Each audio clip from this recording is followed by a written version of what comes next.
December 5ರಂದು ಅಖಂಡ ಕರ್ನಾಟಕ ಬಂದ್ ಆಗತ್ತೆ.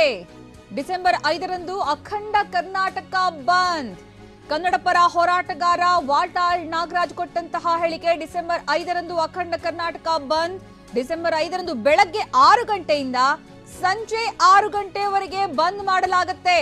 ಮರಾಠ ಅಭಿವೃದ್ಧಿ ನಿಗಮದ ವಿರುದ್ಧ ವಾಟಾಳ್ ಆಕ್ರೋಶ ವ್ಯಕ್ತಪಡಿಸಿ ಬಂದ್ ಮಾಡ್ತಾ ಇದ್ದೀವಿ ಅಂತ ಹೇಳಿದ್ದಾರೆ. ಅಷ್ಟೇ ಅಲ್ಲ, ಸಿಎಂ ಬಿಎಸ್ವೈ ಯಾರನ್ನ ಕೇಳಿ ಈ ಪ್ರಾಧಿಕಾರವನ್ನ ರಚನೆ ಮಾಡಿದ್ದಾರೆ, ಯಾರನ್ನ ಕೇಳಿ ಈ ನಿಗಮ ಮಾಡಿದ್ದಾರೆ? ಕನ್ನಡಿಗರು ಉಳಿಯಬೇಕು, ಕರ್ನಾಟಕ ಉಳಿಬೇಕು. ಹೀಗಾಗಿ ಡಿಸೆಂಬರ್ 5ರಂದು ಕರ್ನಾಟಕ ಬಂದ್ ಮಾಡ್ತಾ ಇದ್ದೀವಿ. ಬಂದ್ ವಿಫಲಗೊಳಿಸೋದಕ್ಕೆ ಸರ್ಕಾರ ಹರಸಾಹಸ ಮಾಡ್ತಾ ಇದೆ. ಆದ್ರೆ ನಾವು ಇದಕ್ಕೆ ಹೆದರೋದಿಲ್ಲ. 100ಕ್ಕೆ 100ರಷ್ಟು ಕರ್ನಾಟಕ ಬಂದ್ ಮಾಡೇ ಮಾಡ್ತೀವಿ. ಜೈಲಿಗೆ ಹಾಕ್ಸಿದ್ರು ಹೋಗೋದಕ್ಕೆ ನಾವು ಸಿದ್ಧರಿದ್ದೇವೆ. ಚುನಾವಣೆಗಾಗಿ ಮರಾಠ ಅಭಿವೃದ್ಧಿ ನಿಗಮ ಮಾಡಿದ್ದಾರೆ, ಇದನ್ನ ನಾವು ವಿರೋಧ ಮಾಡ್ತೀವಿ. ಡಿಸೆಂಬರ್ 5ರಂದು ಅಖಂಡ ಕರ್ನಾಟಕ ಬಂದ್ ಆಗತ್ತೆ. ಕನ್ನಡ ಪರ ಹೋರಾಟಗಾರ ವಾಟಾಳ್ ನಾಗರಾಜ್ ಇವತ್ತು ಸುದ್ದಿಗೋಷ್ಠಿಯಲ್ಲಿ ಕೊಟ್ಟಿರುವಂತಹ ಹೇಳಿಕೆ. ಇವತ್ತು ಸುದ್ದಿಗೋಷ್ಠಿಯಲ್ಲಿ ಕನ್ನಡ ಪರ ಹೋರಾಟಗಾರರು ಮಾತನಾಡಿದ್ರು ಬಂದ್ ಬಗ್ಗೆ. ಚುನಾವಣೆಗಾಗಿ ಮರಾಠ ಅಭಿವೃದ್ಧಿ ನಿಗಮವನ್ನ ಮಾಡಿದ್ದಾರೆ. ಈ ಮರಾಠ ಅಭಿವೃದ್ಧಿ ನಿಗಮದ ಉದ್ದೇಶನೇ ಚುನಾವಣೆ.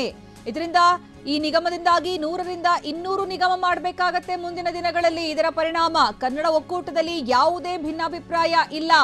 ಅಷ್ಟೇ ಅಲ್ಲ, ಇಲ್ಲಿ ಮರಾಠ ಅಭಿವೃದ್ಧಿ ಪ್ರಾಧಿಕಾರ ಮಾಡೋದಕ್ಕೆ ವಿರೋಧ ಇದೆ. ಜೊತೆಗೆ ಚುನಾವಣೆಗೋಸ್ಕರ ಈ ನಿಗಮವನ್ನ ಮಾಡ್ತಿರಲ್ಲ, ಮುಂದಿನ ದಿನಗಳಲ್ಲಿ 100ರಿಂದ 200 ನಿಗಮಗಳನ್ನ ಇದೇ ರೀತಿ ಮಾಡಬೇಕಾಗತ್ತೆ. ಹಾಗಾಗಿ ಗಂಭೀರ ಪರಿಣಾಮವನ್ನು ಎದುರಿಸಬೇಕಾಗತ್ತೆ. ನಮ್ಮ ಕನ್ನಡ ಒಕ್ಕೂಟದಲ್ಲಿ ಯಾವುದೇ ಭಿನ್ನಾಭಿಪ್ರಾಯ ಇಲ್ಲ. ಡಿಸೆಂಬರ್ 5ರ ಕರ್ನಾಟಕ ಬಂದ್ ನಿಶ್ಚಿತ.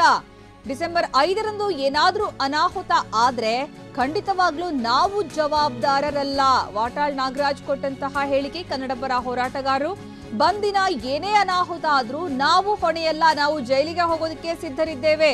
ಸುದ್ದಿಗೋಷ್ಠಿ ವೇಳೆ ವಾಟಾಳ್ ನಾಗರಾಜ್ ಆಕ್ರೋಶ ಹೊರ ಹಾಕಿದ್ದಾರೆ. ಈ ರೀತಿ ಬಂದ್ ಮಾಡ್ತಿದೀವಿ ಡಿಸೆಂಬರ್ 5, ಅದಕ್ಕೂ ಮೊದಲು ನಮ್ಮನ್ನ ಕರೆಸಿ ಈ ಬಗ್ಗೆ ಮಾತಾಡಿ, ಚರ್ಚೆ ಮಾಡಿ, ಯಾವ ಕಾರಣಕ್ಕೆ ಈ ರೀತಿ ನಿರ್ಧಾರವನ್ನ ಕೈಗೊಂಡಿದ್ದೀರಾ, ಇದಕ್ಕೆ ನಮ್ಮ ವಿರೋಧವಿದೆ. ಅಷ್ಟೇ ಅಲ್ಲ, ಬಳ್ಳಾರಿ ಜಿಲ್ಲೆ ಇಬ್ಬಾಗ ಮಾಡೋದಕ್ಕೂ ಕೂಡ ನಮ್ಮ ಒಪ್ಪಿಗೆ ಇಲ್ಲ.